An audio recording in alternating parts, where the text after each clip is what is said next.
Alors on a des lecteurs qui se posent un peu la question de votre intérêt pour la Seine-Saint-Denis, entre guillemets.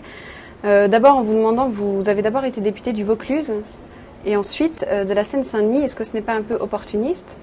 Et une deuxième question, vous êtes député du 93 et vous habitez dans le 14e. Est-ce que c'est pas un peu gênant?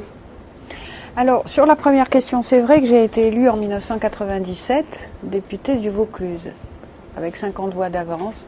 C'était ric-rac. Et puis c'est vrai que ensuite on m'a proposé, donc la législature suivante, au bout des 5 ans, j'avais été ministre, de venir en Seine-Saint-Denis remplacer Véronique Neyers, qui était députée. J'ai accepté d'être parachutée en 2002. Voilà, j'ai été parachutée, c'est vrai.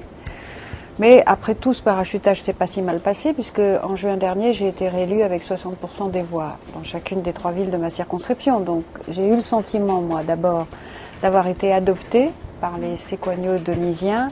J'aime beaucoup ce département. Je m'y sens peut-être plus à l'aise que dans le Vaucluse, parce que j'ai l'impression d'y retrouver l'ambiance de mon adolescence. Je suis née au Maroc, j'ai vécu jusqu'à l'âge de 18 ans.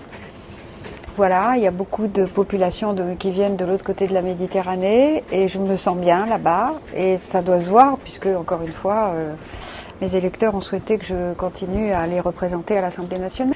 Voilà, alors, en effet, notre appartement familial est dans le 14e à Paris, mais comme tous les députés, je me partage entre Paris, où je dois être forcément à l'Assemblée nationale. Je n'ai qu'un mandat, c'est-à-dire que je fais vraiment complètement mon mandat de parlementaire.